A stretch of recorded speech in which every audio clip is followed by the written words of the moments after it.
Sophia Turner signed the marriage certificate with a hand that barely shook. 28 years old, and she was trading her freedom for her father's mistakes. $200,000 in debt to men who broke kneecaps as business strategy. Men who had already visited her childhood home twice, leaving broken furniture and terror in their wake. The registry office in Lower Manhattan smelled like old paper and desperation. Her father stood behind her, guilt etched into every line of his weathered face. Her younger sister Ashley gripped her hand so tightly it hurt. "You don't have to do this," Ashley whispered, tears streaming down her cheeks. "We'll find another way." But there was no other way. Sophia had exhausted every option over 6 sleepless months. Loans denied. Crowdfunding campaigns that barely raised $3,000. The predatory interest kept climbing, and the men kept coming. Then Anthony Colombo made an offer through intermediaries. Marriage in exchange for debt forgiveness. Clean slate. No questions asked. Sophia had researched him obsessively. 34 years old, head of one of New York's most powerful organized crime families. Photographs showed a devastatingly handsome man with dark hair, sharp jaw, and eyes that seemed to catalog everything they saw. Rumors swirled about his ruthlessness, his intelligence, his absolute control over an empire built on fear and loyalty. She expected a monster.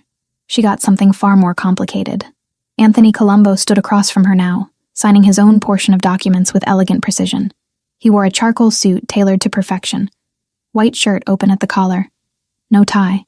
Expensive watch caught the light. Everything about him screamed power and money and danger. But when he looked at her, his expression held something unexpected. Curiosity. Maybe even gentleness. "The debt is cleared," he said quietly, handing papers to his lawyer. His voice was smooth, faintly accented. "Your father and sister will not be contacted again." "Thank you," Sophia managed. The words felt hollow. "We should go." He offered his hand. "Your belongings have already been moved to the penthouse." Sophia's stomach dropped. She had known this moment was coming, but facing it felt surreal. She hugged Ashley fiercely, whispered promises to call, to visit, to somehow make this bearable. Her father couldn't meet her eyes. The shame was eating him alive. The drive to Anthony's penthouse passed in silence. Sophia stared out the window of the black car, watching her old life disappear behind tinted glass. The driver never spoke. The city blurred past. The penthouse occupied the entire top floor of a midtown tower. Floor-to-ceiling windows overlooked Central Park. Marble floors reflected soft lighting. Modern furniture in blacks and grays filled spaces that felt both luxurious and oddly impersonal.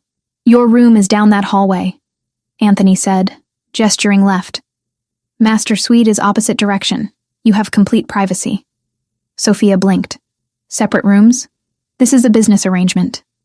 His dark eyes held hers. "I will not touch you without invitation. You are safe here." Something loosened in her chest. She had prepared herself for so much worse. "The kitchen is fully stocked. Housekeeper comes Mondays and Thursdays. If you need anything, ask." He pulled a phone from his pocket, typed quickly, then showed her the screen. "My personal number. Use it." "Okay." Her voice came out smaller than intended. He studied her for a long moment. "You look exhausted. Rest. We can discuss details tomorrow." Sophia retreated to her room, found her belongings neatly unpacked in a space 3 times the size of her old apartment. Luxury sheets.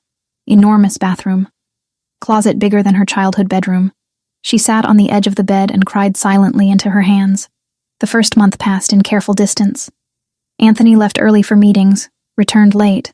They saw each other mostly at breakfast, where he read newspapers in Italian, and she picked at food she barely tasted. He never demanded anything, never invaded her space, never made her feel like property. Slowly, the fear began to fade, replaced by something stranger. Curiosity. One evening, she found him in the living room watching an old Italian film.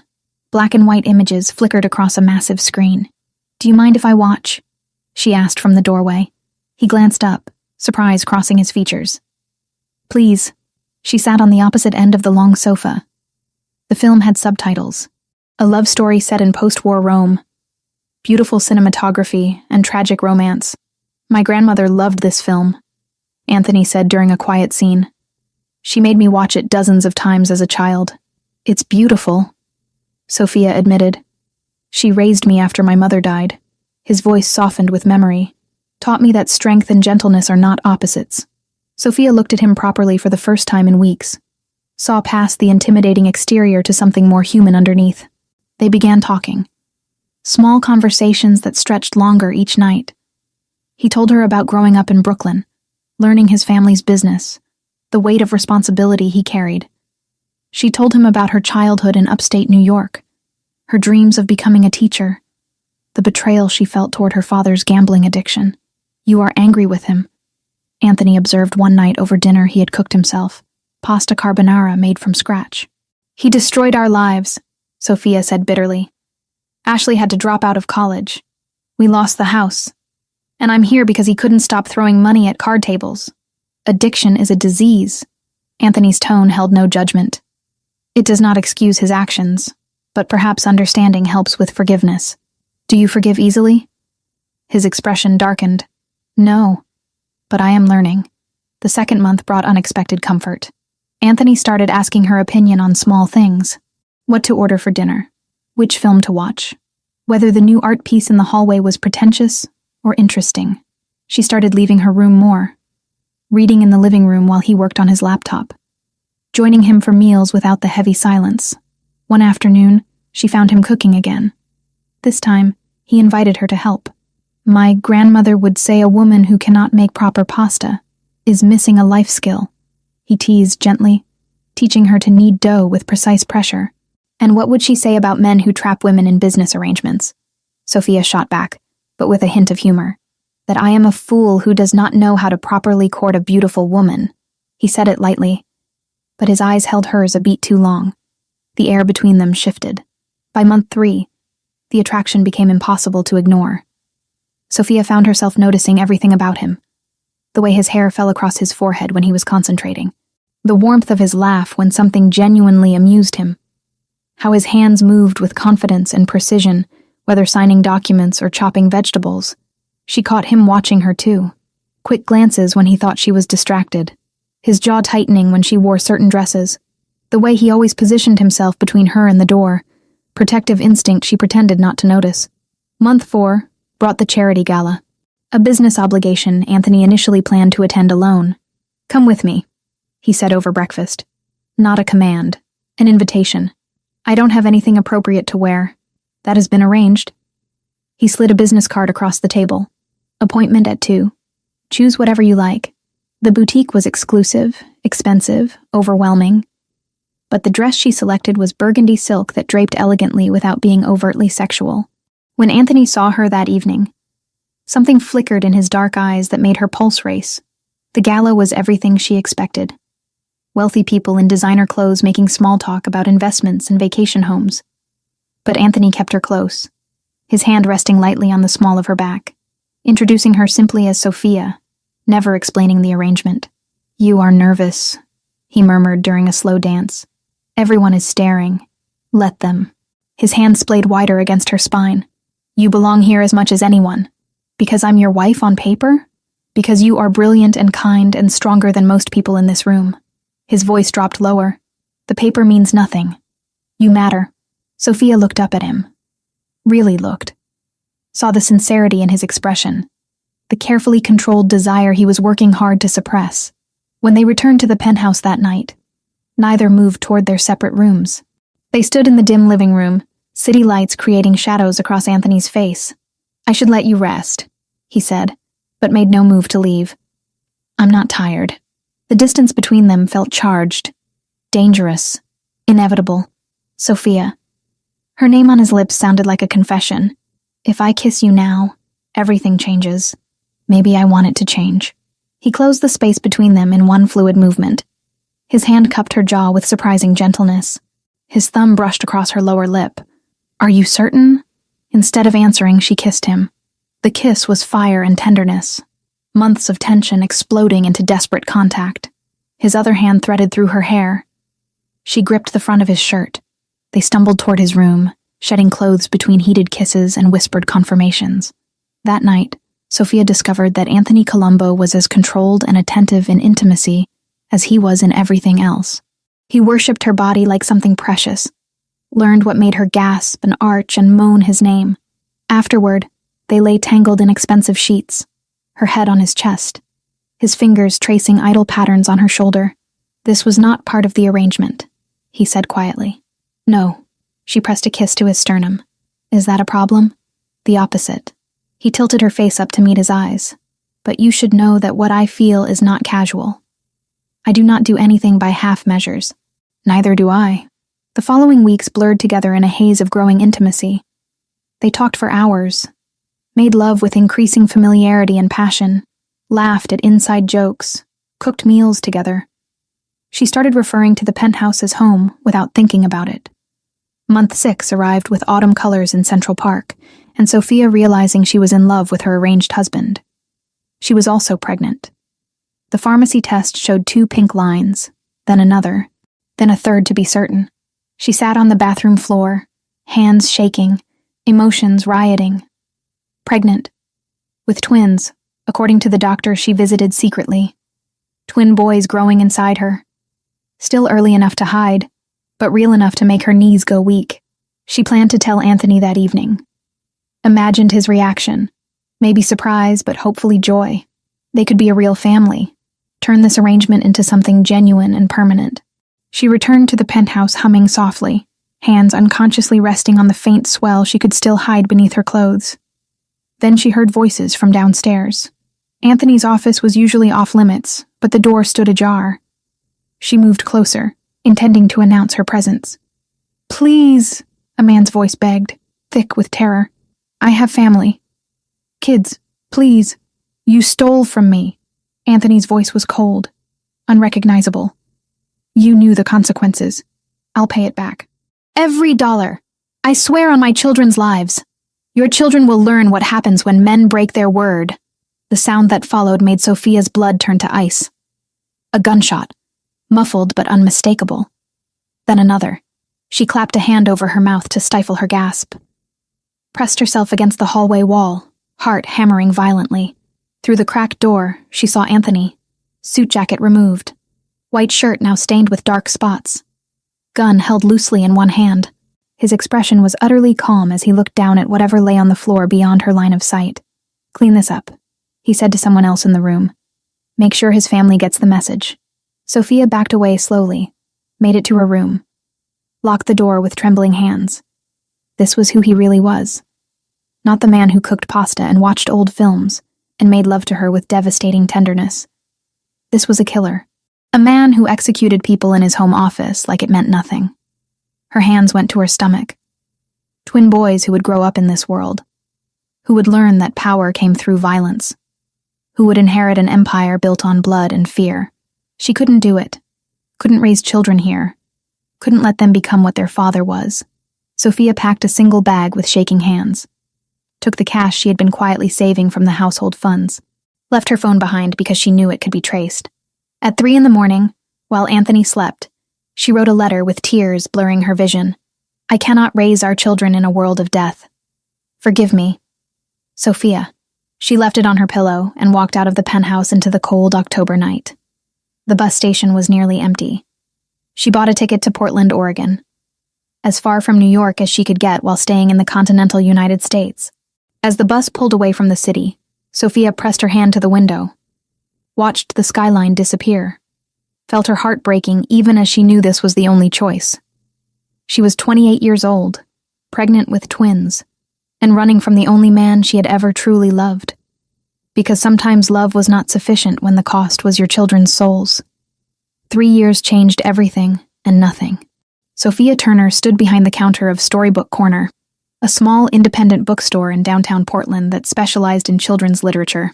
Her hands moved automatically, scanning picture books and board books while her mind wandered to the daycare pickup schedule. Luca had art class today. Mateo needed his blue jacket because he refused to wear any other color lately. The twins were 3 years old now. 3 years of building a life from scratch in a city where nobody knew her real name or her past. 3 years of working double shifts to afford the cramped 2-bedroom apartment in a neighborhood that was safe enough. 3 years of looking over her shoulder, waiting for Anthony Colombo to find her. But he never came. Part of her wondered if he had even looked. Maybe the debt arrangement had been exactly what he claimed originally. A business transaction. Nothing more. Maybe she had imagined the depth of feeling between them. projected her own desperate need for connection onto a man who felt nothing. The door chime rang. Sophia glanced up with her practiced customer service smile. Her heart stopped. Anthony Colombo stood just inside the entrance, backlit by autumn sunlight streaming through the glass. He wore dark jeans and a black sweater, casual clothes that somehow made him look more dangerous rather than less. His hair was shorter than she remembered. His face was thinner, sharper angles emphasized by shadows under his eyes that spoke of too many sleepless nights. But those dark brown eyes were exactly the same, and they were locked directly on her. The book in Sophia's hands slipped from her grip, hitting the counter with a dull thud. "Hey, you okay?" Rachel, her coworker, touched her arm with concern. "You look like you've seen a ghost." Sophia couldn't speak, couldn't move, couldn't breathe. Anthony walked toward the counter with slow, deliberate steps. Every person in the store seemed to sense something wrong. Conversations died. Heads turned. He stopped 3 feet away, close enough that she could smell the faint scent of his cologne, the same one he had worn in New York, far enough that he wasn't crowding her. "Hello, Sophia?" His voice was exactly as she remembered. Smooth, controlled, with that barely perceptible accent that made her name sound like music. "I don't know you," she whispered. "Please leave. We both know that's not true." He placed a photograph on the counter between them, face down. "But if you prefer to have this conversation here, in front of your colleagues, I can accommodate that." Rachel was staring now. 2 customers had stopped browsing to watch. Sophia's hands shook as she flipped the photograph. It showed 2 small boys with dark curly hair and brown eyes, laughing in a park. Luca and Matteo. Taken recently, maybe last week at the playground near their apartment. Cold fear washed through her. "There's a coffee shop 2 blocks north," Anthony said quietly. "Meet me there in 10 minutes, or I will wait here until your shift ends. Your choice." He turned and walked out before she could respond. Sophia grabbed the photo, shoved it in her apron pocket. "I need to take my break. Right now." Rachel frowned. "We have customers. Please. It's an emergency." She didn't wait for permission. Grabbed her coat and hurried out into the cool October air. Portland was gray and overcast, perpetually threatening rain without delivering. She walked quickly toward the coffee shop, mind racing. How had he found her? How long had he known? Why wait 3 years? And most terrifying of all, what did he want? The coffee shop was one of those aggressively Portland establishments with reclaimed wood tables and fair trade everything. Anthony sat in the back corner, 2 cups already on the table. He stood when she approached. Old-fashioned manners she had forgotten. "I didn't know what you drink anymore," he said, gesturing to the cups. "One is black coffee. The other is a latte with vanilla." The latte had been her order. 3 years ago, in a different lifetime. Sophia sat, wrapping her cold hands around the warm cup without drinking. "How did you find me? Does it matter?" "Yes." He leaned back in his chair, studying her with an intensity that made her want to disappear. "You were very careful. New name, cash only for the first 6 months, no social media, no contact with anyone from New York except your sister." Sophia's stomach dropped. "You've been watching Ashley?" "Monitoring, not watching. There's a difference." His tone held no apology. "She was the only connection you maintained. It took 18 months before she slipped and mentioned Portland in a phone conversation. Another year to narrow down your location. 6 more months to confirm. 3 years. Sophia's voice came out hollow. "You've known for 6 months and you're only showing up now? I wanted to be certain you were truly safe and stable before I disrupted your life." His jaw tightened. "I am many things, Sophia, but I am not cruel without purpose. You're also a killer." The words burst out before she could stop them. "I saw you. That night. The man in your office. I know." Anthony's expression didn't change. "I found your letter. Read it approximately 1,000 times trying to understand. There's nothing to understand. I couldn't raise children in that world. Our children." He said it softly. But the possessive pronoun landed like a physical blow. Twin boys. Luca and Matteo. 3 years old. Luca is cautious and loves books. Matteo is bold and refuses to wear anything but blue lately. Tears burned Sophia's eyes. "Don't. Don't what? Don't know my own sons? Don't care about the family you stole from me? I was protecting them. By raising them in a city 3,000 miles away? By working 60-hour weeks so you can afford an apartment in a neighborhood where I counted 4 drug deals happening within 2 blocks. His voice rose slightly, controlled anger bleeding through. By denying them a father who would give them everything? Everything except safety. Sophia's hands shook around the cup. Everything except a life where they don't learn that violence is how you solve problems. Anthony was quiet for a long moment. When he spoke again, his voice had softened. The man you saw me kill that night was not innocent. He had stolen $300,000 from my organization and used that money to fund a human trafficking operation. He was selling children, Sophia. Children. She looked up sharply. I am not asking you to condone what I did, Anthony continued. I am asking you to understand that my world is not black and white. I have done terrible things. I will likely do terrible things again. But I have also protected people who had no other protection. I have stopped monsters who operated in shadows. And I have spent 3 years transforming my business so that my sons will inherit something cleaner than what I received. What are you talking about? He pulled out his phone, slid it across the table. The screen showed financial documents, legal filings, business registrations. I have divested from every illegal operation, sold territories to rivals, moved all assets into legitimate real estate and restaurant investments. I still have connections. I still have power, but I no longer profit from the worst of it. Sophia scrolled through the documents with numb fingers. It was real. All of it. Dated across the past 3 years. You did this because of what I wrote in the letter? I did this because you were right. Anthony's voice roughened with emotion. I did this because the woman I loved told me she couldn't raise our children in my world. So I changed my world. The confession hung in the air between them. Anthony, I am not asking you to forgive me immediately, he interrupted. I am not asking you to come back to New York or resume our marriage. I am only asking for one thing. What? His dark eyes held hers with devastating honesty. Let me meet my sons. Sophia's breath caught. She had prepared for threats, for legal action, for him to take the boys by force. Not this quiet plea.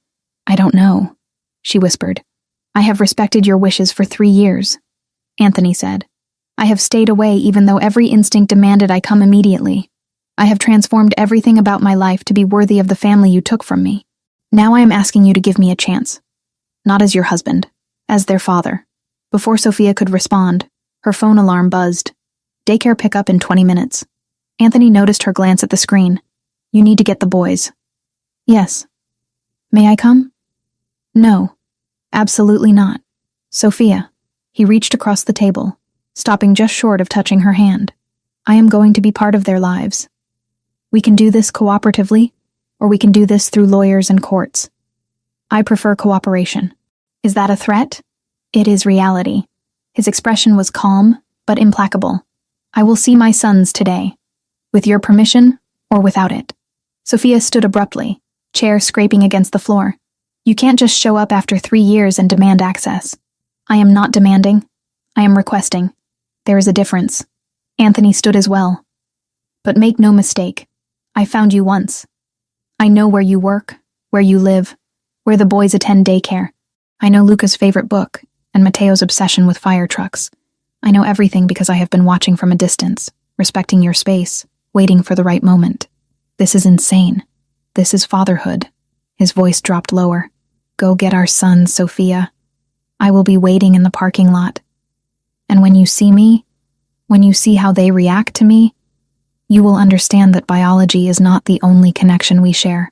Sophia grabbed her coat and fled the coffee shop. Her mind spun as she drove across town to Little Sprouts daycare. What was she going to do? How could she explain this to 3-year-old boys who didn't know they had a father?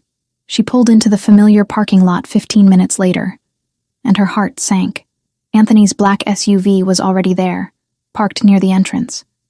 He leaned against it, arms crossed, waiting exactly as he had promised. Sophia parked as far away as possible, walked quickly toward the building entrance. Anthony didn't approach, just watched. Inside, the daycare smelled like paint and graham crackers. Luca and Mateo were in the art room, covered in finger paint and pure joy. Her heart squeezed at the sight of them. 3 years of raising them alone. 3 years of being everything they needed. Mama! Mateo spotted her first, running over with blue paint-covered hands. Luca followed more slowly, carrying a paper with careful crayon drawings.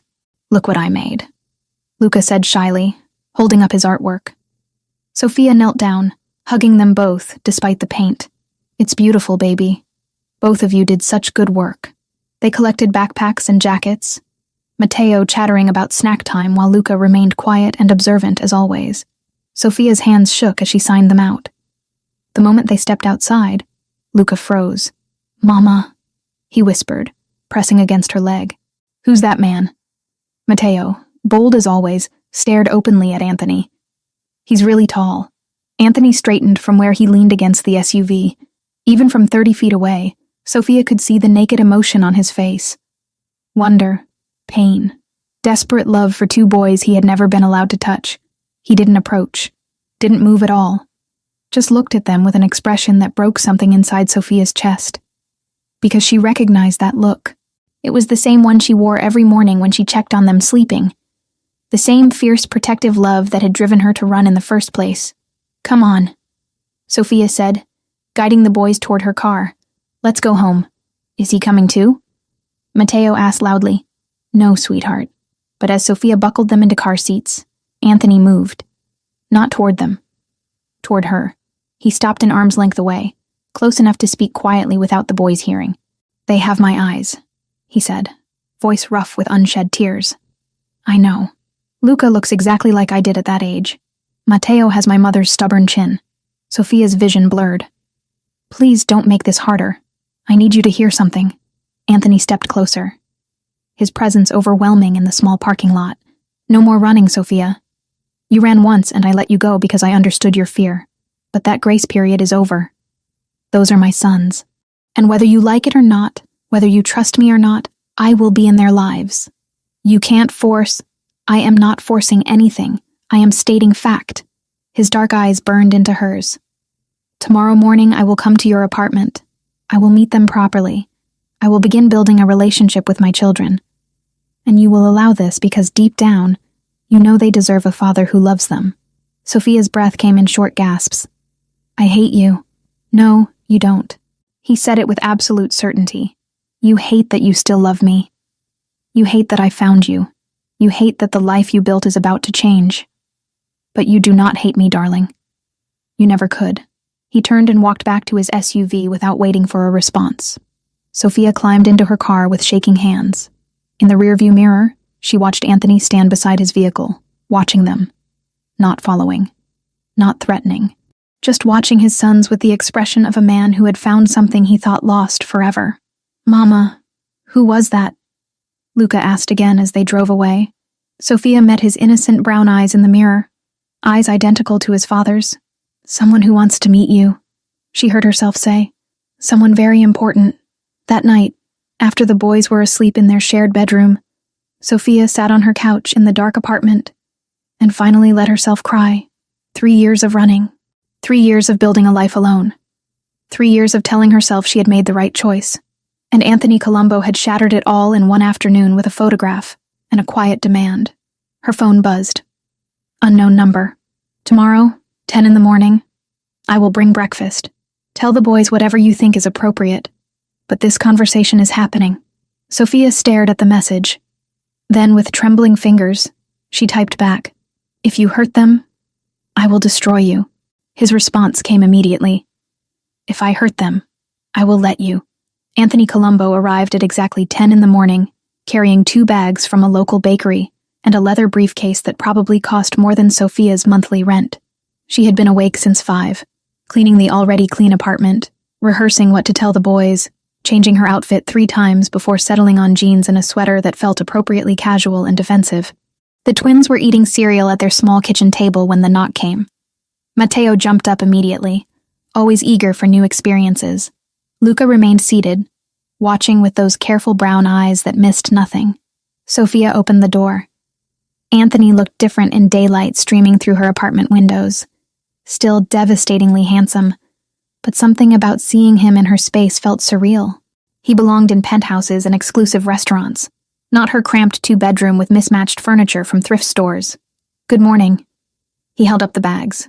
"I brought pastries, and these." He shifted the briefcase slightly. "Come in." Sophia stepped aside, heart hammering. Anthony entered slowly, taking in every detail of the small space. His gaze lingered on the twins' artwork taped to the refrigerator, the stack of library books on the coffee table, the worn couch where Sophia spent nights after double shifts, too exhausted to make it to bed. Luca and Matteo stared at the tall stranger with identical expressions of curiosity and wariness. Anthony set the bags on the counter, then did something Sophia didn't expect. He lowered himself to one knee, bringing his considerable height down to the boy's eye level. "Hello," he said gently. "My name is Anthony. What are your names?" Matteo spoke first, predictably. "I'm Matteo. That's Luca. He's shy, but I'm not." A hint of a smile touched Anthony's mouth. "It is very nice to meet you both. I brought breakfast if you would like some." "What kind?" Matteo demanded. "Chocolate croissants and apple turnovers." "I like chocolate," Matteo declared. Luca remained silent, studying Anthony with an intensity that was unnerving in a 3-year-old. Sophia intervened. "Boys, why don't you finish your cereal first? Then we can have a pastry." Anthony stood smoothly. "May we speak privately for a moment?" Sophia nodded toward the small bedroom that served as her own. Once inside with the door cracked so she could hear the boys, Anthony opened his briefcase and withdrew a folder. "Custody documents," he said without preamble. "My lawyer prepared them yesterday. Full joint custody with a phased schedule, Portland visits now, and longer New York blocks during holidays and summers once the boys were older." Sophia's stomach dropped. "You can't be serious." "I am completely serious. However," he held up a hand before she could interrupt. "I am not filing them." "Not yet. Then why show me?" "Because I want you to understand that I have legal recourse, and I am choosing not to use it." Anthony's dark eyes held hers. "I do not want a court battle, Sophia. I do not want to traumatize our sons with lawyers and custody evaluators.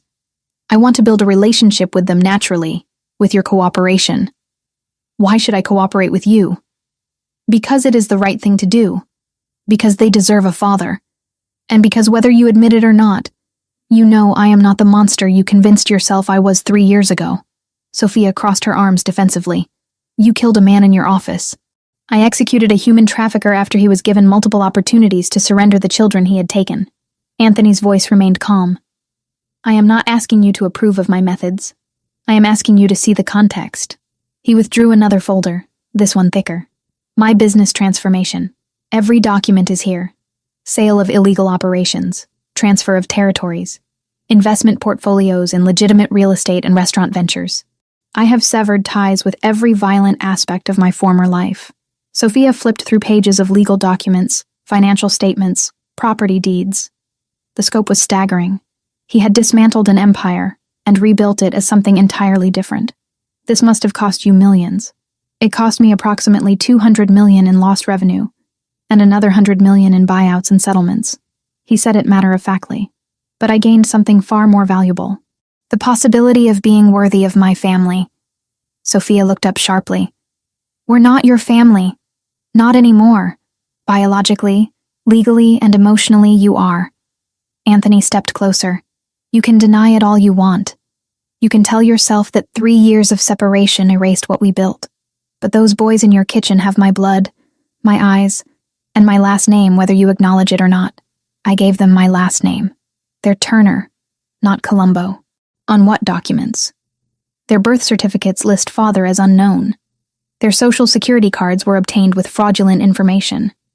Medically, they have half a genetic history missing." His voice hardened slightly. "You have denied them access to family medical records, to knowledge of their heritage, to an entire side of their family that would love them." Guilt twisted in Sophia's chest. She had thought about that over the years, about what information she was withholding, about whether she had the right to make that choice. "What do you want from me?" she asked quietly. "Time. Access. The opportunity to prove that I can be the father they deserve." Anthony's expression softened. "I am not asking to take them from you. I am asking to be included in their lives. Starting today." From the kitchen came a crash, and Matteo's voice. "Oops!" Sophia hurried out to find chocolate milk spreading across the table. Both boys looked guilty. She grabbed paper towels, cleaning automatically while her mind spun. Anthony appeared in the doorway. "May I?" Before she could respond, He was kneeling beside the table with more paper towels, showing Mateo how to wipe in smooth strokes instead of spreading the mess. My grandmother used to say that spills happen, Anthony said conversationally. The important thing is learning to clean them properly. You have a grandma? Mateo asked. I had a grandmother. She passed away when I was young. But she taught me many things. Luca spoke for the first time, his quiet voice cutting through the chatter. Where's your mama and papa? Anthony paused in his cleaning. When he answered, his voice carried genuine emotion. My mother died when I was 7. My father was not a good man, so my grandmother raised me. Our mama raises us, Luca said simply. We don't have a papa. The words hung in the air. Sophia saw the flash of pain cross Anthony's face before he controlled it. Would you like to have a papa? Anthony asked gently. Both boys looked at Sophia. She felt trapped, cornered by the weight of their innocent expectation. That's something we need to talk about, she managed. Why don't you two go play in your room for a bit? But the pastries, Mateo protested. After you play for 10 minutes, go on. The boys scampered off. Sophia sank into one of the kitchen chairs, exhausted, and it wasn't even 11 in the morning. Anthony sat across from her at the small table. I handled that poorly. I apologize. You handled it honestly. Sophia rubbed her temples. I don't know how to do this. Neither do I. But we learned together. Over the next hour, they talked through logistics. Anthony wanted to visit daily for the next week. Short visits, an hour or two, just to build familiarity, then gradually extend the time. He had rented a furnished apartment in Portland, planning to stay indefinitely. You're not going back to New York? Not while my sons are here. He said it simply, as if uprooting his entire life was obvious. Eventually, I hope we can discuss a more permanent arrangement. But for now, I meet them where they are. The boys returned, and Anthony produced the pastries with appropriate ceremony. Watching him interact with Luca and Mateo was surreal. He answered their random questions with patience, showed Mateo how to fold a napkin into different shapes, asked Luca about the drawings on the refrigerator, and actually listened to the long, rambling explanation of who each stick figure represented. When noon arrived and Anthony prepared to leave, Mateo hugged his leg spontaneously. Will you come back tomorrow? Anthony looked at Sophia, asking permission silently. She nodded, defeated and relieved simultaneously. Yes. Tomorrow I will come back. We can read books if you would like. I like books, Mateo declared. Luca remained quiet, but watched Anthony with less wariness than before. At the door, Anthony paused. Thank you for allowing this. I didn't really have a choice. You always have a choice. You chose to let me in rather than fight. That matters. He left, and Sophia closed the door, leaning against it with shaking hands. The next day, Anthony returned with 3 children's books. Italian fairy tales with English translations and beautiful illustrations. He read them with different voices for each character, making Mateo giggle and even pulling a smile from serious Luca. The 3rd day, he brought ingredients and taught them to make simple pasta dough.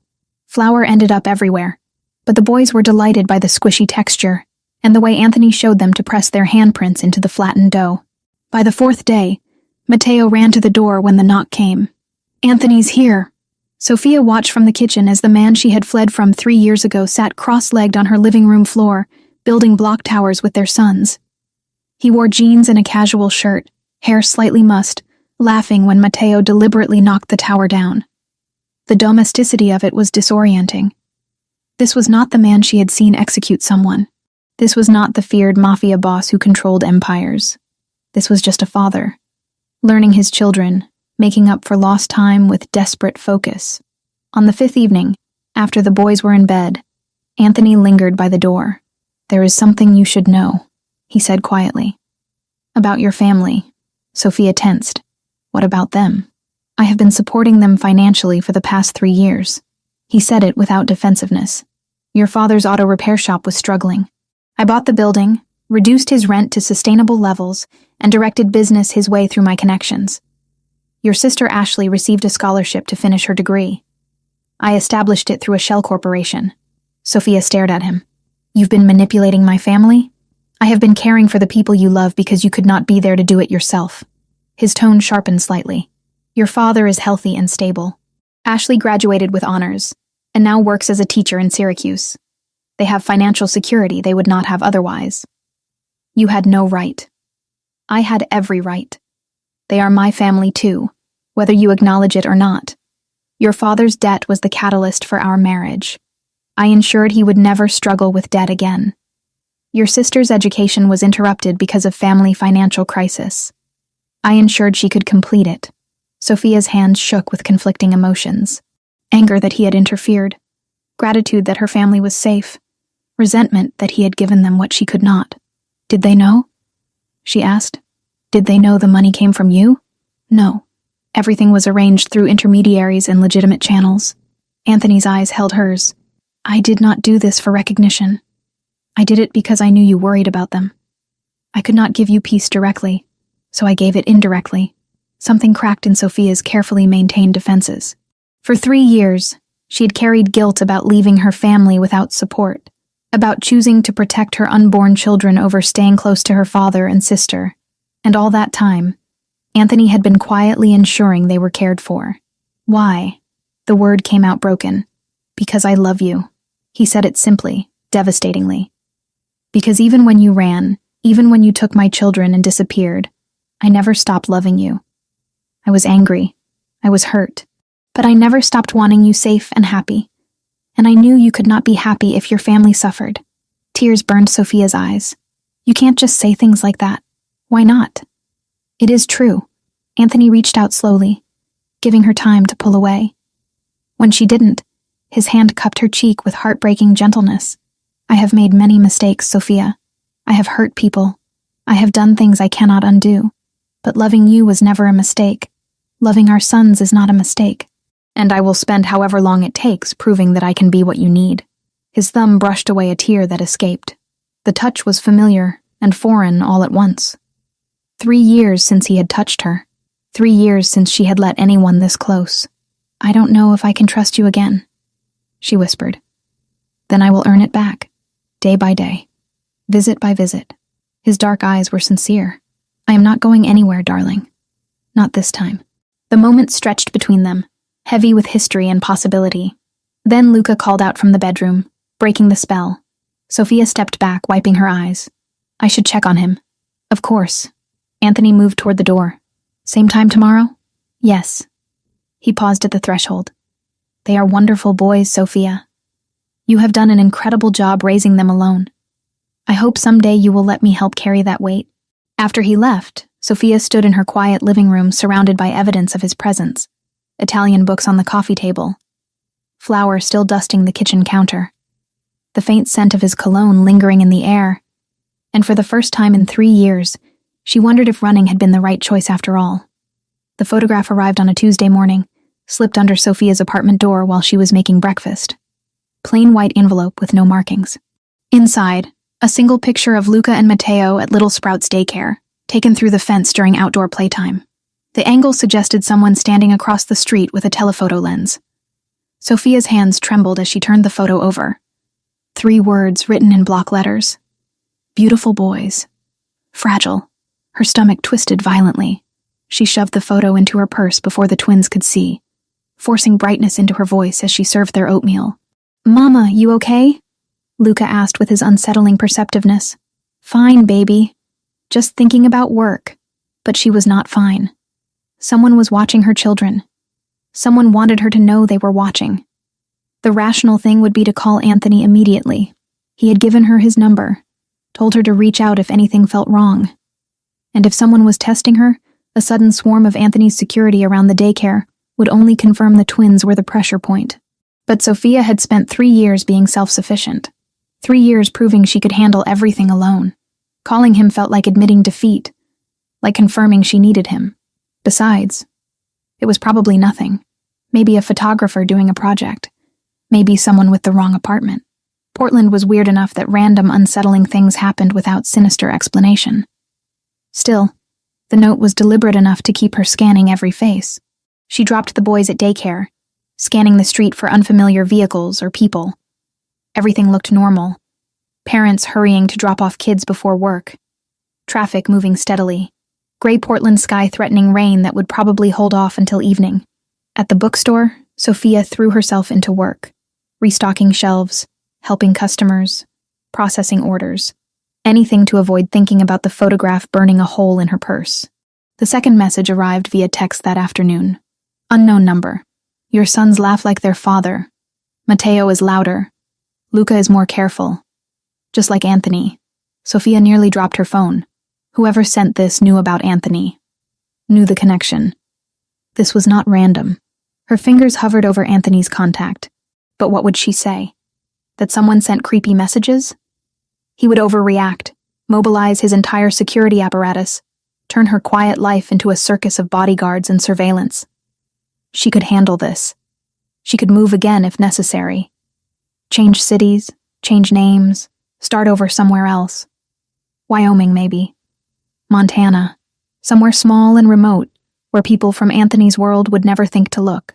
That night, after tucking the boys into bed, Sophia researched rural towns with good schools and low costs of living, made lists of places she could work remotely, jobs that did not require extensive background checks, started mentally calculating how much money she needed to save before running again. The third photograph arrived Thursday morning. This time, it showed Sophia herself leaving Storybook Corner at closing time. Taken from inside a parked car, she could see the reflection of the photographer in the bookstore window. A man in a dark jacket, face obscured by the camera.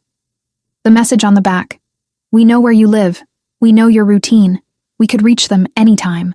Terror flooded through her so completely that Sophia had to sit down on her apartment floor to breathe. This was real. This was targeted. Someone was threatening her children, and she could not handle it alone. But still, she hesitated. Anthony was supposed to visit at 10. She would tell him then. In person. Where she could control the conversation and set boundaries about his response. Except Friday morning brought something worse. Sophia woke at 6 to use the bathroom. Stepping into the hallway, she noticed something by the front door. An envelope, larger than the previous ones. It must have been slid under the door during the night while they all slept. With shaking hands, she opened it. The photograph showed Luca and Matteo asleep in their bedroom, taken from outside their window, through the gap in the curtains. Sophia always left open, because Luca was afraid of complete darkness. Both boys were visible in their twin beds, peaceful and vulnerable. Sophia's knees gave out. She sat hard on the floor, hand pressed to her mouth to muffle the sob that threatened to escape. Someone had been outside their apartment in the middle of the night, had stood at her son's bedroom window, had photographed them sleeping. The note was longer this time. You took something precious from Anthony Colombo. He will understand what it feels like when we take something precious from him, unless arrangements can be made. Instructions coming soon. Sophia grabbed her phone with trembling fingers and called Anthony. He answered on the first ring, voice alert despite the early hour.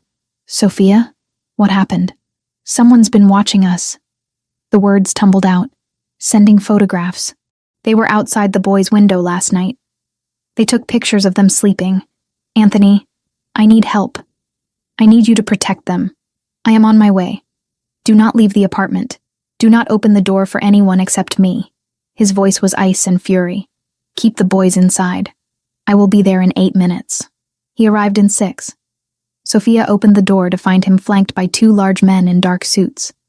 Anthony's expression was controlled rage, the kind of dangerous calm that preceded violence.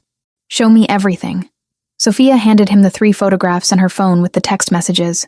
He examined each one with clinical precision, jaw tightening with each image. When he reached the photo of the sleeping boys, something dark and murderous crossed his face. Dmitri, he said quietly to one of the men. Russian? The man nodded. Text syntax matches Bratva patterns. Surveillance quality suggests professional operation. Anthony pulled out his phone, typed rapidly. I am mobilizing a security team. 2 men outside this building immediately. 2 more at the daycare. Full surveillance review of the neighborhood to identify the photographer's vehicle and location. Wait. Sophia stepped forward. I don't want armed guards following my children around. That will terrify them. They will be discreet.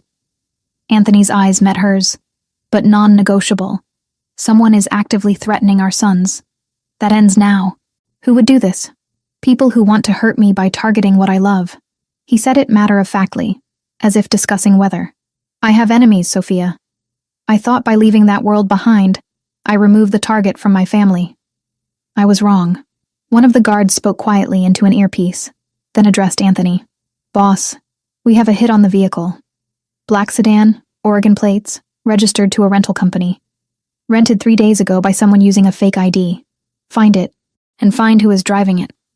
The man nodded and left. Anthony turned back to Sophia. "I need you to pack bags for yourself and the boys. Enough for 2 weeks." "What? Why?" "Because you cannot stay here. This location is compromised. I have a secure property in the Cascade Mountains, 2 hours from Portland. We leave today." Sophia's first instinct was to argue, to refuse, to maintain her independence. But looking at the photograph of her sleeping children, she knew pride was a luxury she could not afford. "Okay." The word came out small. "Okay, we'll go. Thank you for helping us." Anthony's expression softened slightly. "You do not need to thank me for protecting my family. This is what fathers do." The boys woke up confused by the sudden activity. Sophia explained they were going on a surprise trip to a cabin in the mountains. Mateo was excited. Luca watched Anthony and the unfamiliar men with wary eyes. "Is this because of the bad people?" Luca asked quietly, while Sophia packed his clothes. Her blood went cold. "What bad people, baby?" "The man by our window 2 nights ago. I saw him, but I was scared to get up." Sophia pulled Luca close, heart hammering. "You saw him? Why didn't you tell me? I thought maybe I dreamed it."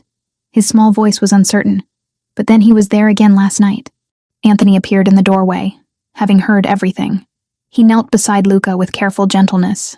"You are a very brave boy to tell us this, and very smart to remember details.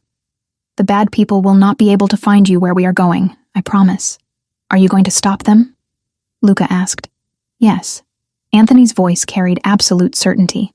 "I am going to make sure they never scare you or your brother again." Within an hour, they were packed into Anthony's SUV. Sophia sat in the back between the boys' car seats while Anthony drove. 2 additional vehicles followed, carrying his security team. As Portland disappeared behind them and the landscape shifted to dense forests and mountain roads, Sophia finally allowed herself to acknowledge what she had been denying. Running had solved nothing. 3 years of hiding, of building a new life, of trying to protect her sons alone. And the moment someone truly dangerous targeted them, she had been powerless. Anthony glanced at her in the rearview mirror. "You are thinking very loudly. I was wrong. The admission hurt. I thought if I took them far enough away, changed our names, started over, we would be safe. But they will always be targets because of who their father is, not because of who I am, because of who I was." His hands tightened on the steering wheel. "The enemies I made before I met you do not care that I have changed. They only care about leverage. So what do? We neutralize the threat permanently. And we do it together, not with you trying to handle everything alone because you are too stubborn to ask for help." Sophia flinched at the accuracy. "I'm used to taking care of things myself." "I know. It is one of the things I love about you. Your strength, your independence, your fierce protection of our sons." Anthony's eyes met hers in the mirror. "But strength is also knowing when to accept help. Pride is not worth our children's safety." He was right. She hated that he was right, but he was. "I'm sorry," Sophia said quietly. "I should have called you the moment I got the first photograph. I just didn't want to need you. Needing someone is not weakness. It is trust." His voice softened. "And I know I have not given you much reason to trust me, but I am asking you to try. For Luca and Mateo. If not for yourself." The mountain house appeared after 2 hours of winding roads through increasingly remote forest. It was larger than Sophia expected, but still felt intimate. Modern architecture with enormous windows overlooking a valley. Solar panels on the roof. A circular driveway where the security vehicles parked. "This is yours?" Sophia asked as they unloaded bags. "I bought it 2 years ago. Somewhere to disappear when New York became too loud." Anthony lifted a sleeping Mateo from his car seat with surprising gentleness. "Now it serves a more important purpose." Inside, the house was beautiful. Open floor plan with a massive stone fireplace. Kitchen with professional appliances. Bedrooms upstairs with views of the forest. The boys would love it here once they woke up enough to explore. One of the security men approached Anthony. "Perimeter is secure. Motion sensors active. We identified the Bratva operative through facial recognition. Dmitry Volkov sent him personally." Anthony's expression went cold. "Volkov wants a war. He will get one." "Who is Dmitry Volkov?" Sophia asked after the guard left. A man who used to report to me before I divested from territorial operations. Anthony's voice was hard. When I sold my interests and left that world, other families moved to fill the power vacuum. Dimitri believes I still have influence he can exploit. He is using you and the boys as leverage to force me back into the game. Will it work? No. Anthony turned to face her fully. But I will make him regret threatening my family. The certainty in his voice was both comforting and terrifying. This was the man she had run from 3 years ago. The one capable of cold violence and strategic cruelty. But now that violence was directed at protecting her sons, and she could not bring herself to condemn it. What happens next? She asked. Next, I make arrangements with Dimitri. He wants something. I will give him something, but not what he expects. Anthony moved closer. And you stay here with Luca and Matteo where nothing can touch you. The security team will handle everything. You just focus on keeping the boys calm and safe. Sophia nodded, exhausted and grateful, and still processing everything. Anthony? Yes? Thank you. For coming when I called. For not judging me for waiting too long. For just helping without making me beg. He stepped close enough that she could feel the warmth of him. I told you before. You do not beg. You do not grovel. You are the mother of my children and the woman I love. Protecting you is not a favor. It is who I am. That night, after settling the boys into the upstairs bedroom they would share, Sophia stood at the enormous windows watching darkness settle over the mountains. Anthony joined her, 2 glasses of wine in hand. To survival, he said, offering 1 glass. To family, Sophia countered. They drank in comfortable silence, and for the first time since the photographs started arriving, Sophia felt something close to safe. The mountain house settled into an unexpected rhythm over the first 3 days. Security remained outside, barely visible shadows patrolling the perimeter. Inside, it was just the 4 of them. No housekeepers, no staff, no interruptions from the outside world. Sophia woke the first morning to sounds from downstairs. Coffee brewing. Something sizzling in a pan. She pulled on a sweater and found Anthony in the kitchen, barefoot in jeans and a t-shirt, cooking breakfast while both boys sat at the counter watching with rapt attention. And this is how you know the eggs are ready, Anthony was explaining to Matteo. See how the edges turn white but the center is still soft? That is perfect. I want to try. Matteo bounced on his stool. Tomorrow you can help crack the eggs. Today you observe and learn. Luca noticed Sophia first. Mama, Anthony is making food. I can see that. She moved into the kitchen, struck by the domesticity of the scene. I didn't know you cooked. My grandmother insisted. She said a man who cannot feed himself is not truly independent. Anthony plated scrambled eggs with fresh herbs, sliced tomatoes, and crusty bread he must have brought from Portland. I hope you are hungry. They ate together at the large dining table. Morning light streamed through floor-to-ceiling windows, illuminating the forest beyond. Matteo chattered about everything he could see outside. Luca ate quietly, occasionally stealing glances at Anthony like he was solving a puzzle. After breakfast, Anthony suggested they make fresh pasta for dinner. Sophia started to decline, thinking about the mess, but he was already pulling out ingredients, and both boys were vibrating with excitement. Cooking is about more than food, Anthony said, measuring flour into a large bowl. It is about patience, precision, and tradition. My grandmother taught me when I was younger than you two. What was her name? Luca asked. Rosa. She had hands that always smelled like basil, and a voice that could make you confess anything. Anthony's expression softened with memory. She came from Sicily with nothing but recipes and determination. Where's Sicily? Matteo demanded. An island in Italy. Very beautiful. Maybe someday I will take you there. Sophia watched Anthony guide small hands through the process of mixing flour and eggs, kneading dough until it reached the right consistency. He was patient when Matteo got distracted, encouraging when Luca hesitated, afraid of making mistakes. There is no wrong way to learn, Anthony told Luca gently. Only practice that makes you better. By the time they finished, the kitchen was dusted with flour and everyone was laughing. The dough rested under a cloth while Anthony cleaned up, refusing Sophia's help. You have done everything alone for 3 years, he said when she protested. Let me do this. That afternoon, Matteo threw a spectacular tantrum when Sophia said he could not have a third cookie. He screamed, threw himself on the floor, kicked his feet with impressive fury. Sophia felt her patience fraying. 3 years of single parenting meant she had strategies for tantrums, but exhaustion made everything harder. She started to intervene when Anthony knelt beside Matteo. "I understand you are angry," he said calmly. "Anger is acceptable. Throwing yourself on the floor is not." "I want cookies," Matteo wailed. "I know. And sometimes we want things we cannot have. That is part of learning self-control." Anthony's voice remained steady. "When you are ready to use words instead of screaming, we can talk about having a cookie after dinner." Matteo cried harder for another minute, then slowly wound down.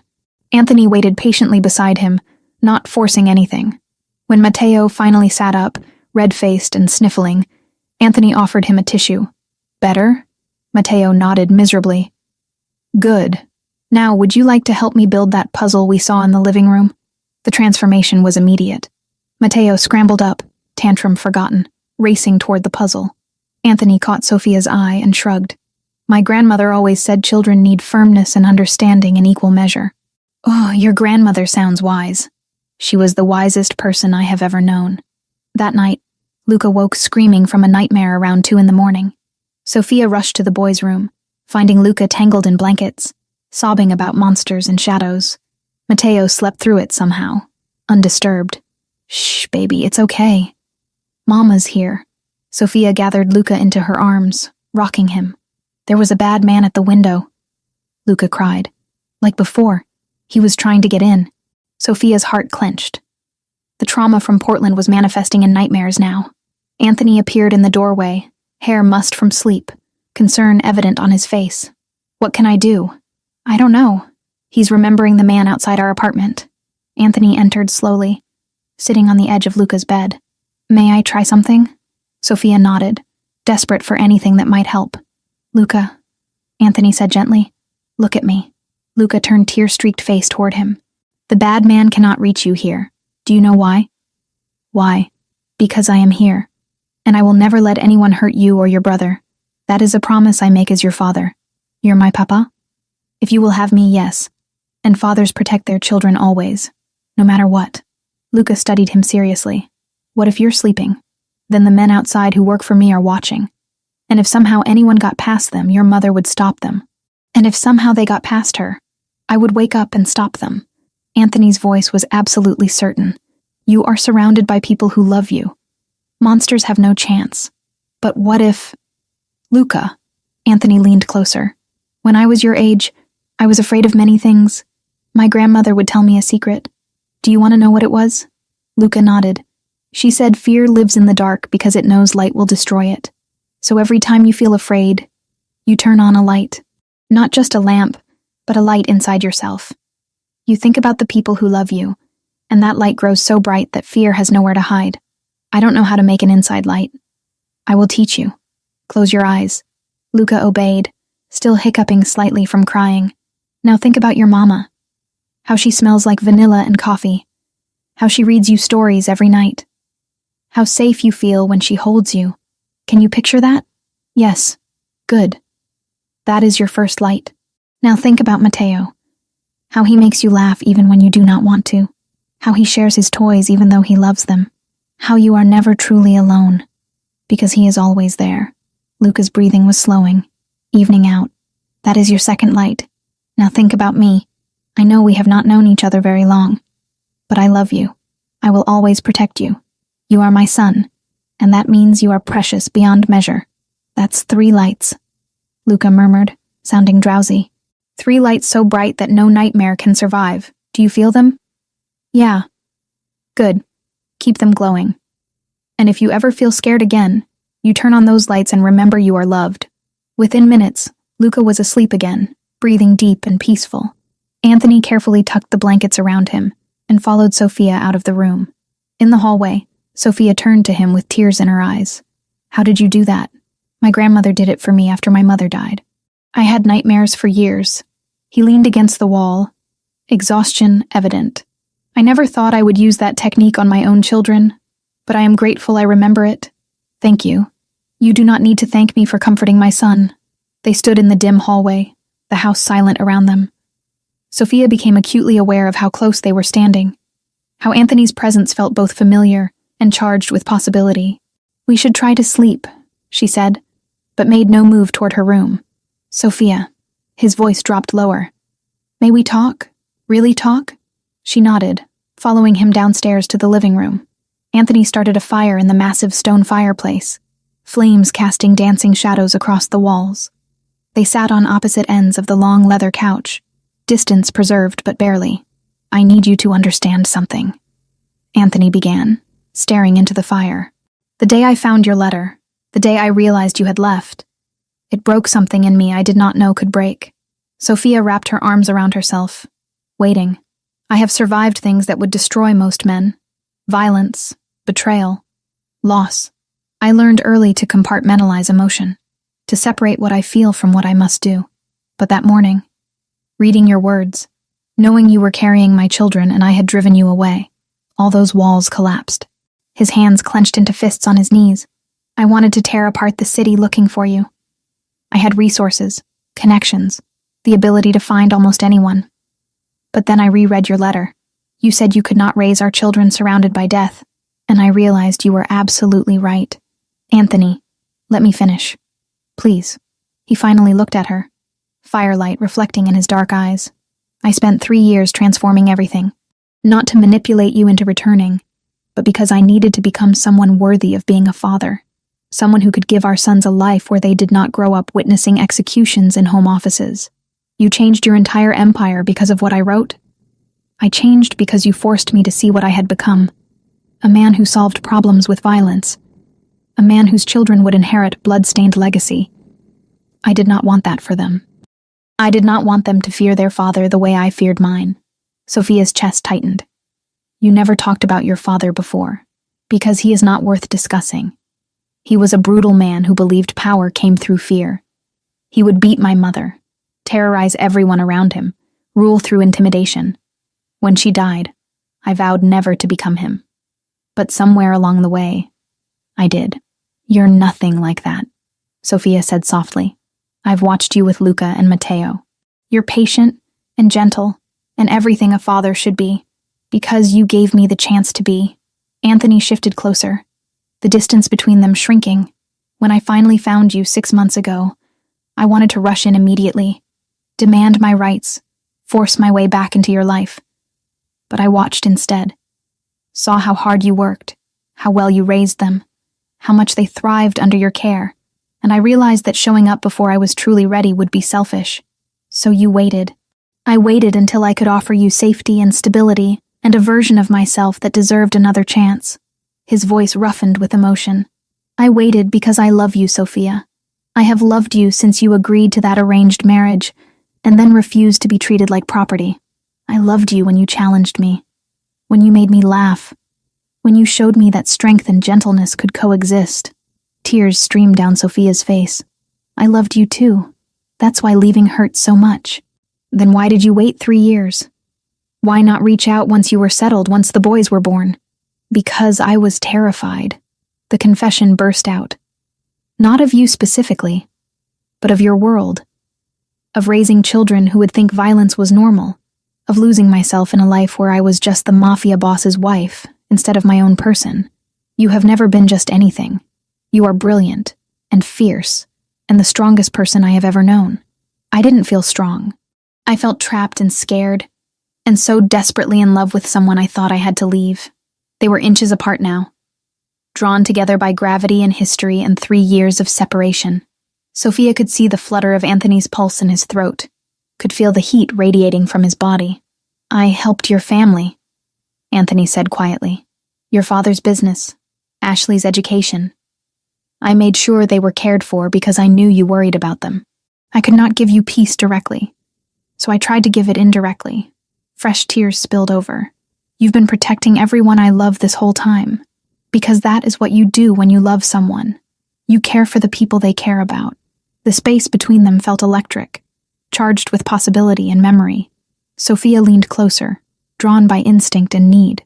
Anthony's hand came up to cup her face, thumb brushing away tears with devastating tenderness. "If I pull you close right now," he murmured, "there's no going back. Maybe it's already changed."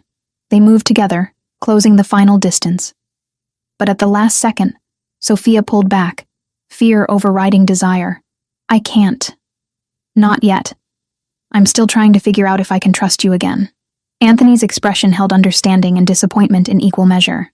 Then I will wait, however long it takes.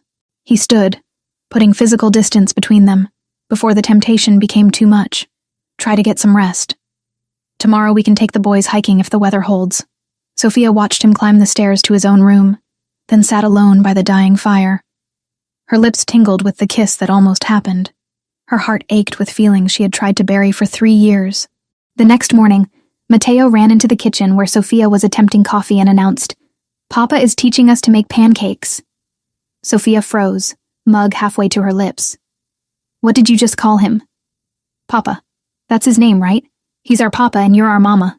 Luca appeared behind his brother, more hesitant. "Is that okay? Can we call him that?"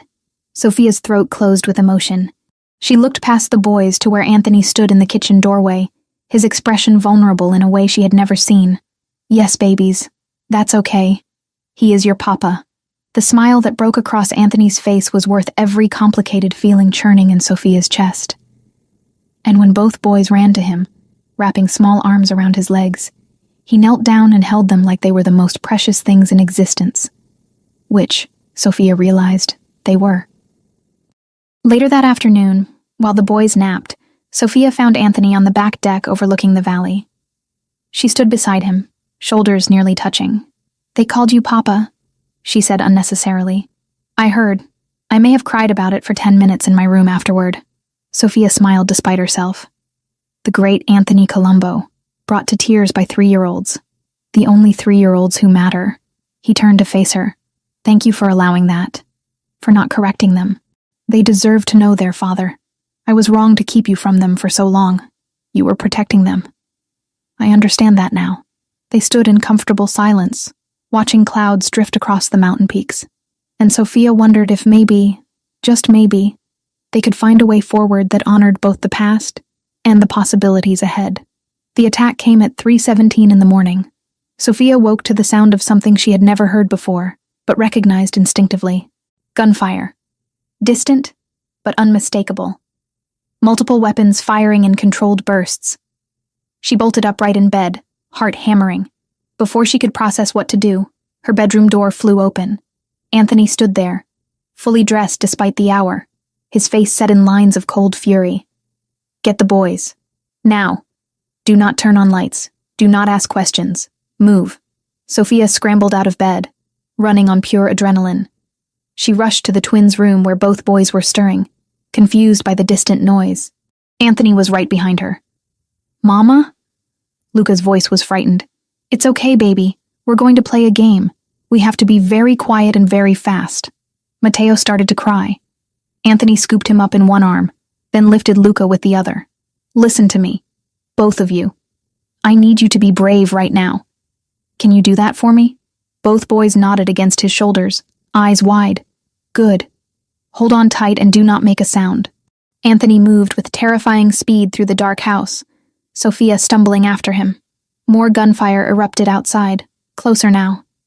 She heard shouting in a language she did not recognize. Russian, maybe. Anthony led them to what she had thought was a linen closet in the downstairs hallway. He pressed his palm against a panel she had never noticed. The back wall slid open, revealing a reinforced steel door with a keypad.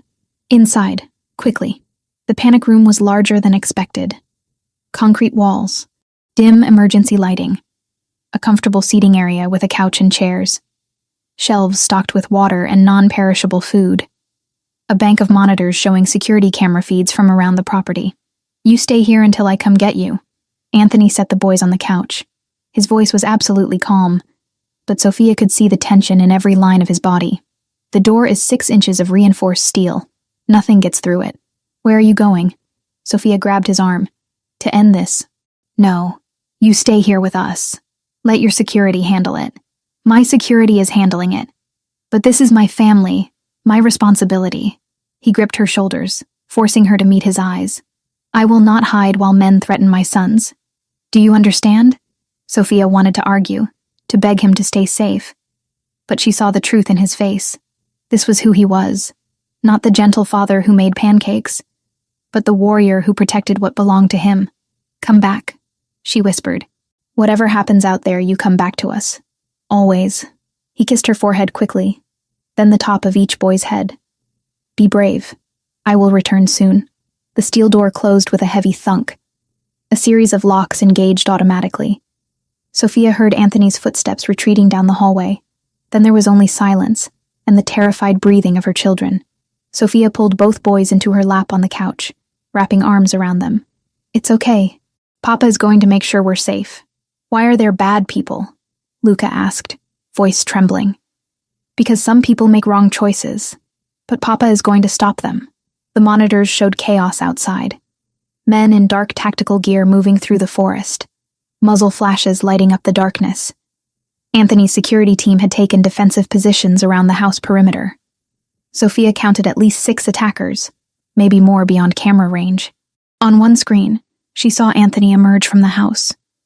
He moved to a covered position behind a stone wall, speaking rapidly into a phone. Even through grainy security footage, she could see the transformation.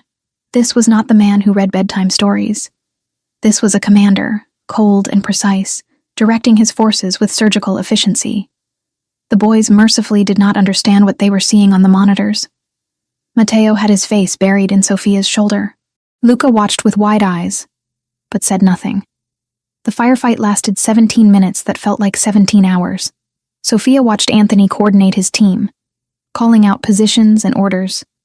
Watched attackers fall back, regroup, press forward again. Watched her children's father operate in a world she had tried to protect them from. Then one attacker broke through the perimeter, heading straight for the house. Anthony moved to intercept, weapon raised. The attacker fired first.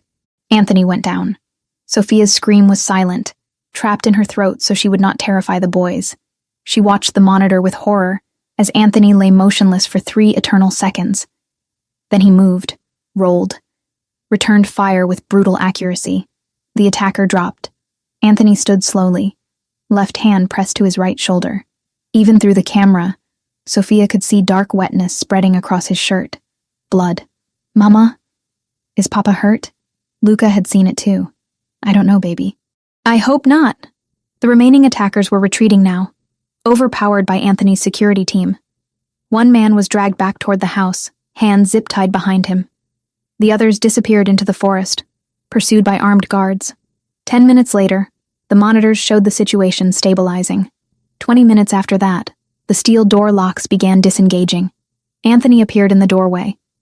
His shirt was torn and blood-soaked on the right side. His face was pale but composed.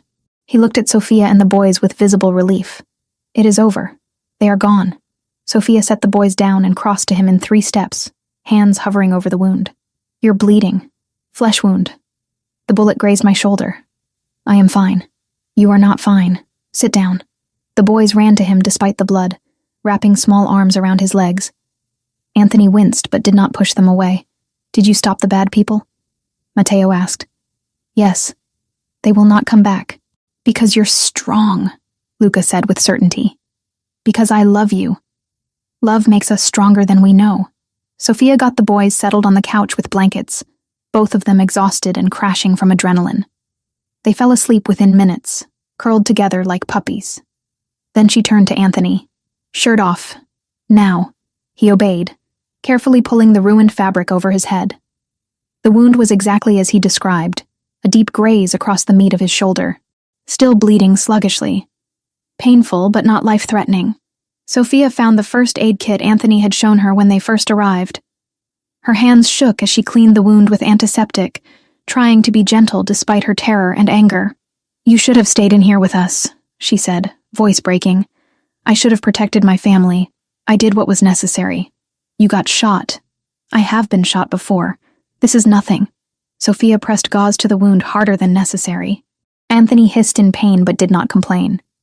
"Do not minimize this," she snapped. "You could have died out there. You could have left our sons without a father they just found. You could have, but I did not." He caught her wrist gently, stilling her shaking hands. "I am here. Injured but alive. Our sons are safe. That is all that matters." Tears spilled down Sophia's cheeks. "I watched you on those monitors. Saw you go down. For those few seconds, I thought you were dead, and I realized I cannot lose you again. Sophia, no, let me say this. She kept her hands busy with the bandage, unable to meet his eyes. I told myself for 3 years that I ran to protect the boys, that I left because of your world, your violence, your danger. But that was only part of the truth. What was the other part? I was terrified of how much I loved you. The confession came out raw and honest. I had never felt that way about anyone, so completely consumed by another person, and when I saw what you were capable of, when I witnessed the darkness in your world, I panicked, because I knew that loving you meant accepting all of you, the gentle man who cooked pasta, and the ruthless one who killed without hesitation. Anthony was very still, barely breathing. I was not strong enough then. Sophia continued. I thought if I removed myself from your world, I could remove the conflict, but it followed us anyway. Because our sons carry your blood, your legacy, whether I run or not. So you regret them. What? No. She finally looked up, meeting his dark eyes. I have never regretted them for a single second. They are the best thing in my life. But tonight, watching you risk everything to protect us, I realized something. You changed your entire world trying to be worthy of us. You dismantled an empire, walked away from power, spent 3 years becoming someone different. All because I asked you to. Because you were right to ask. Maybe, but I never asked the important question. Sophia's voice dropped to a whisper. Did you want to change? Or did you only do it to get us back? Anthony reached up with his good arm, cupping her face with his hand. I changed because you showed me who I was becoming. A man my sons would fear. A man you could not love. I changed because I wanted to be better. Not just for you, but for myself. For the legacy I leave behind. Even if I had never come back? Even then. His thumb brushed her cheekbone. Transforming my life was not a manipulation tactic. It was an awakening. You leaving forced me to confront truths I had avoided. That power without purpose is emptiness. That legacy built on fear is worthless. That the only thing that truly matters is family. Sophia pressed her forehead to his, careful of his injured shoulder. I never stopped loving you. Not for 1 day in 3 years. I was just too afraid to admit it. And now? Now I am tired of being afraid. Tired of running. Tired of pretending I can protect our sons from everything when the safest place for them is with both their parents united. Anthony's breath caught. What are you saying? I am saying that when this is over, when the threat is eliminated, I want us to try again. Really try. Not because of an arrangement or obligation, but because I choose you. I choose us. Sophia. Her name was a prayer and a promise. I have waited 3 years to hear those words. I am sorry it took so long. Do not apologize. You needed time. I would have waited decades if necessary. They stayed like that. Foreheads pressed together, breathing the same air. Sophia's hands rested on his chest, feeling his heartbeat strong and steady beneath her palm.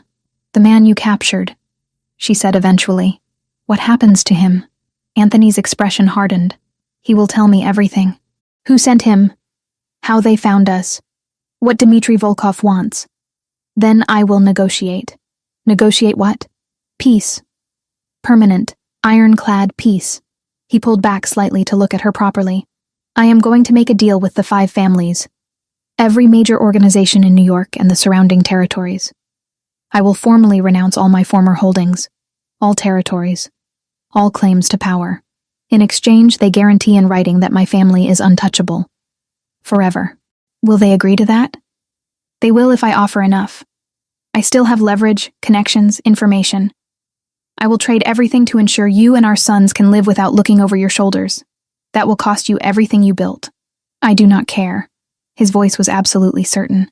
Let them have the territories, the money, the influence. I will keep my family. That is the only empire that matters. Sophia kissed him then.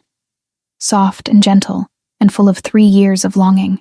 Anthony responded carefully, mindful of his injury, but with intensity that spoke of his own desperate need. When they finally broke apart, both breathing hard, Sophia whispered against his lips, "You are bleeding on my shirt." Apologies.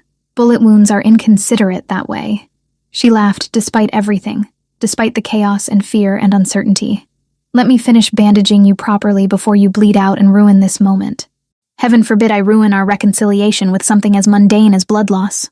Sophia secured the gauze with medical tape, then wrapped his shoulder with proper bandaging. Anthony watched her work with an expression of such tenderness it made her chest ache. I dreamed of you every night, he said quietly. For 3 years, wondered where you were, if you were safe, if the children looked like me. The not knowing was worse than any physical pain. I dreamed of you too, hated myself for it. Tried to convince myself you were a monster I should forget, but my heart knew better. What did your heart know? That you were mine, that we belonged together, that running solved nothing. She tied off the bandage. There, that should hold until we can get you proper medical attention. Medical attention can wait. My sons are sleeping 10 feet away and the woman I love just told me she wants to try again. Medical attention is very low priority. Sophia smiled despite her tears. You are impossible. I am in love. There is a difference. Dawn was breaking outside the windows of the mountain house. Soft gray light filtering through the forest. The boys slept peacefully on the couch, unaware their world had just shifted on its axis again. Anthony pulled Sophia close with his good arm, mindful of his injury. She rested her head on his uninjured shoulder, breathing in the scent of him beneath the copper smell of blood. What happens now? She asked. Now I make calls. Arrange meetings. Negotiate our freedom. His voice was steady, determined. Within a week, this will be over. Volkov will understand that threatening my family was the worst mistake of his miserable life.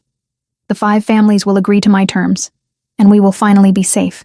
You sound very confident. I am. He pressed a kiss to the top of her head. Because I have everything to fight for, and nothing left to lose. That makes me the most dangerous person in any negotiation. Sophia believed him. This was the man who had transformed an entire criminal empire because she asked. The man who had taken a bullet and kept fighting. The man who loved their sons so fiercely he would trade kingdoms for their safety. I love you, she said. Simple. True. No qualifications. I love you too. Always have. Always will. They stayed like that as dawn fully broke, wrapped in each other, watching their sleeping children, planning a future that finally felt possible. 2 months passed in careful reconstruction. The attack at the mountain house ended exactly as Anthony promised. The captured operative talked within hours, revealing everything about Dmitry Volkov's plan. Anthony made calls, arranged meetings, negotiated with a precision that reminded Sophia why he had been so feared in his former life. The deal was struck on a rainy Tuesday in a neutral location in Seattle. Representatives from 5 major families gathered. Anthony offered territorial concessions worth hundreds of millions, information on offshore accounts, connections to political figures, everything he had accumulated over decades. In exchange, one ironclad guarantee signed by every family head. Sophia Turner and the Colombo twins were untouchable. Forever. Dmitry Volkov tried to object, to argue he deserved compensation for Anthony's withdrawal from their world. Anthony's response was delivered in a voice Sophia heard through the phone he had left on speaker. You sent men to terrorize my family. You photographed my sleeping children. You forced me to remember exactly who I can become when properly motivated. A pause. Take the territories I am offering and disappear. Or refuse, and discover what happens when I stop being civilized. Volkov took the deal. Now, Sophia stood in the living room of their new house in Westchester, watching moving trucks unload furniture. The house was nothing like Anthony's old Manhattan penthouse. This was a home. 4 bedrooms, a backyard with swings already installed, large kitchen with space for family meals, neutral colors, warm lighting, safety without ostentation. Mama, can we go see our new room? Mateo tugged her hand impatiently. In a minute, baby. Let the movers finish. Luca stood beside her more quietly, taking everything in with his usual careful observation. Is this where we live now? Forever? Yes, sweetheart. This is home. With Papa? With Papa. Anthony appeared from the kitchen where he had been directing furniture placement. His shoulder had healed cleanly over the past 2 months, leaving only a thin scar. He scooped up Mateo with his good arm. Ready to see your room? I had it painted blue like you wanted. Blue is the best color, Mateo declared. What about you, Luca? Do you like your side? Sophia had insisted the twins have their own space as they got older. but Luca had been anxious about sleeping separately from his brother. The compromise was a large room with 2 distinct areas, each boy's space reflecting his personality but still together. "Can I see?" Luca asked shyly. "Absolutely. Come." Sophia followed them upstairs, heart full watching Anthony show the boys their room. One side had bookshelves already loaded with Luca's favorites. The other had a space for Matteo's growing collection of toy cars. Both had comfortable beds, desks for when they started school, and a large window overlooking the backyard. "This is ours," Luca breathed, eyes wide. "All yours. Papa helped me pick everything out." The boys explored with mounting excitement, examining every corner. Sophia leaned against the doorframe, watching her family with contentment she had not felt in years. Anthony joined her, sliding an arm around her waist. "They seem happy." "They are. We all are. Even you? Especially me." The move into the Westchester house took a week. Sophia enrolled the boys in Little Scholars Academy, a private bilingual school 15 minutes away. They would start in 2 weeks, giving everyone time to adjust. Anthony kept his promise about separating work from family. His office was downtown, 45 minutes away. He left each morning after breakfast and returned by 6 every evening, unless Sophia explicitly said she was okay with him staying later. Weekends were sacred, dedicated entirely to family. Sophia spent her days setting up the house and planning something she had dreamed about for years. A bookstore. Her own small business where she could curate children's literature and create community reading programs. "I found a space," she told Anthony over dinner one night. The boys were focused on their spaghetti, sauce covering their faces. "It is tiny, in a strip mall near the school, but it has good light and reasonable rent. Buy the building," Anthony said simply. "What? No. I just want to rent the space. Buy the building. I will arrange financing. Then you control everything, no landlord issues, and you can expand when ready." "Anthony, that is too much. It is an investment in your dream. Let me do this." Sophia wanted to argue, to maintain independence, but she was learning to accept help without seeing it as weakness. "Okay, thank you. When do you want to open? Maybe 3 months? I need to build inventory, design the space, hire help. I know contractors who can expedite the work, and I have connections with publishers who can get you wholesale pricing on stock." She raised an eyebrow. "Connections with children's book publishers? I am a man of many resources." He grinned. "Also, I may have spent the past month researching the independent bookstore industry because I knew you would want to do this eventually." Her chest tightened with emotion. "You researched bookstores for me? I research everything that matters to you. It is how I show love." 6 weeks after moving to Westchester, Anthony suggested they host dinner. Not business associates or casual acquaintances. Family. "Your father and Ashley," he said while they prepared lunch. "I think it is time they met their grandchildren properly. And time for you to reconnect face to face." Sophia's hands stilled on the sandwich she was making. She had talked to Ashley regularly since returning to New York, but seeing her family in person felt huge. "I do not know if I am ready. You are ready, and the boys deserve to know their grandfather and aunt. What if my father judges me for running, for keeping the twins secret? Then I will remind him that his gambling debt created this situation, and he has no room to judge anyone." Anthony's voice was firm. "But I do not think he will. From what Ashley tells me, he has spent 3 years regretting how things happened." Sophia looked at him. "You talk to Ashley?" "Occasionally. She wanted updates on you and the boys once I found you. I told her limited information to respect your privacy. But yes, we have spoken." Of course he had. Anthony managed every detail, protected everyone he loved, thought 10 steps ahead constantly. "Okay," Sophia said. "Let us do dinner. Here, next weekend. I will arrange everything." The following Saturday, Sophia was a bundle of nervous energy. She changed outfits 3 times, cleaned the already clean house twice, made enough food to feed 20 people even though only 4 were coming. "They will love you," Anthony assured her, catching her as she obsessively straightened couch pillows. "You are their daughter and sister. Nothing changes that. Everything has changed. I left for 3 years, had children they knew nothing about, built a life without them, because you were protecting yourself and your sons. They will understand." The doorbell rang at exactly 6. Sophia froze. Anthony squeezed her hand once, then went to answer. Her father looked older. Gray hair, deeper lines around his eyes, shoulders slightly stooped. but his face broke into an expression of pure joy when he saw her. "Sophia," his voice cracked. "My girl." She burst into tears and ran to him. He held her tightly, both of them crying, 3 years of separation dissolving in one embrace. "I am so sorry," he kept saying. "So sorry for everything." "I know, Dad. It is okay." Ashley waited behind their father, tears streaming down her own face. When Sophia finally pulled away from their dad, Ashley grabbed her in a fierce hug. "You are such an idiot," Ashley said, laughing through her tears. 3 years and you could not even send a photo? I was scared.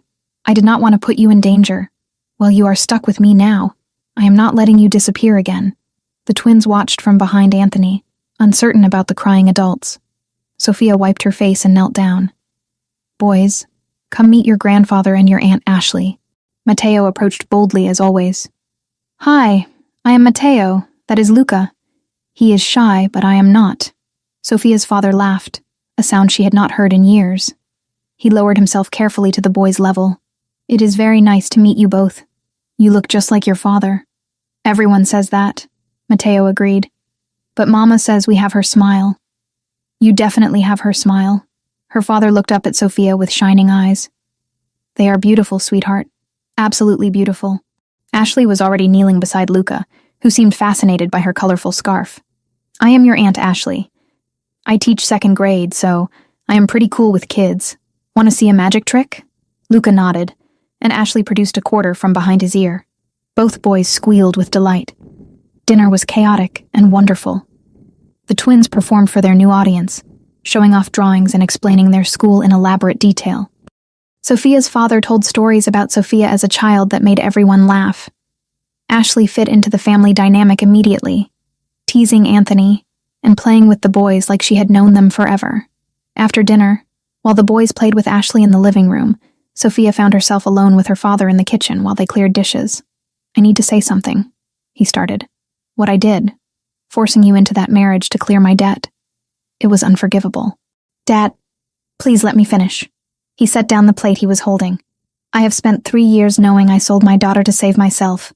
I destroyed your life because I could not stop gambling. No apology will ever be enough. You did not destroy my life."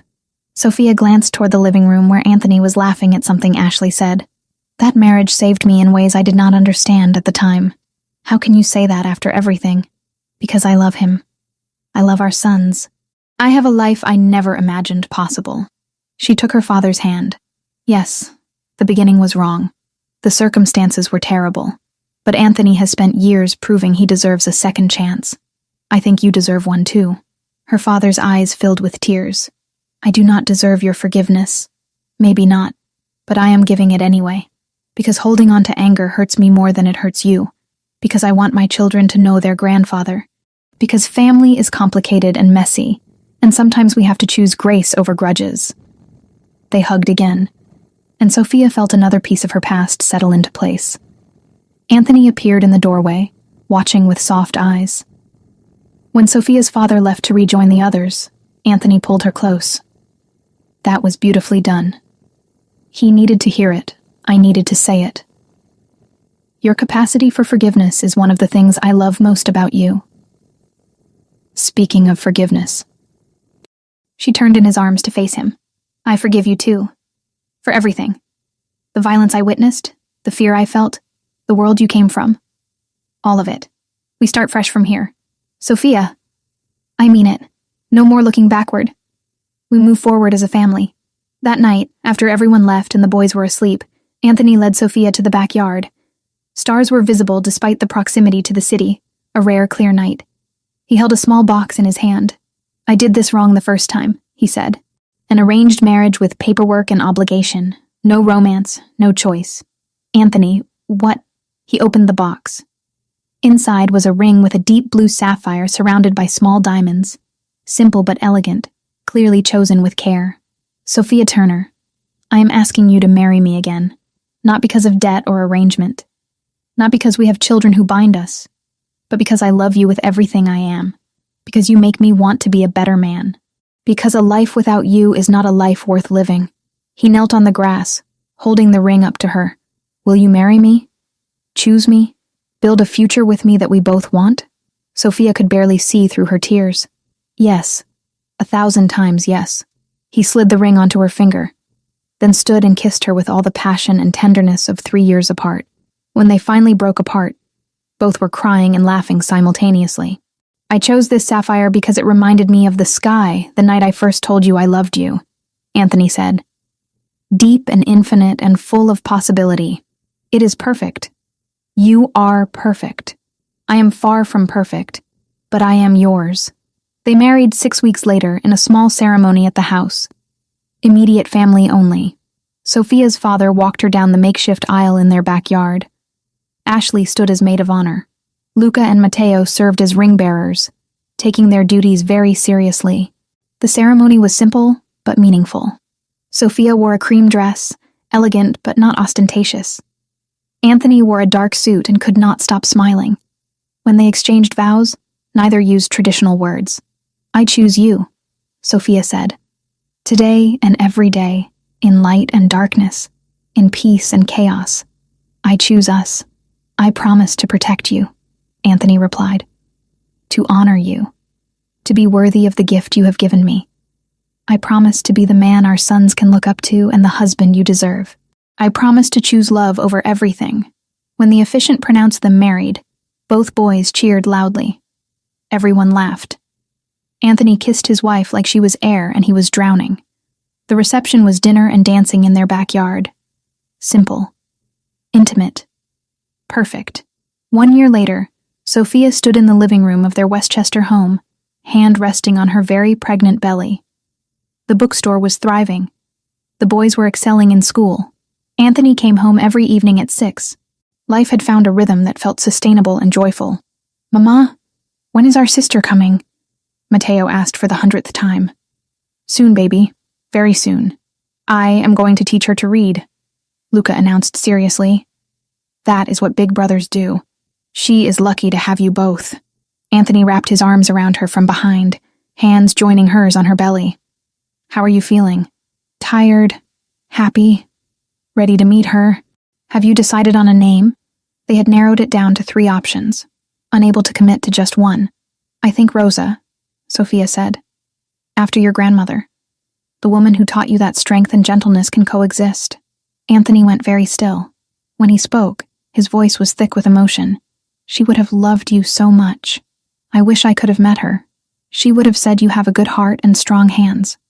The highest compliment she gave. 2 weeks later, Rosa Elena Colombo was born at 7 pounds, 3 ounces. She had her mother's green eyes and her father's dark hair. Her brothers were immediately obsessed, arguing over who got to hold her first. Sophia watched her family gathered in the hospital room, Anthony holding their daughter with infinite care. The twins pressed close, staring at their sister with awe. Her father and Ashley cooing over the newest addition. This was everything she had run from 3 years ago. Family. Connection. A life built with the man she loved despite impossible circumstances. And she had almost lost it all because of fear. What are you thinking? Anthony asked, noticing her expression. That I am grateful I ran.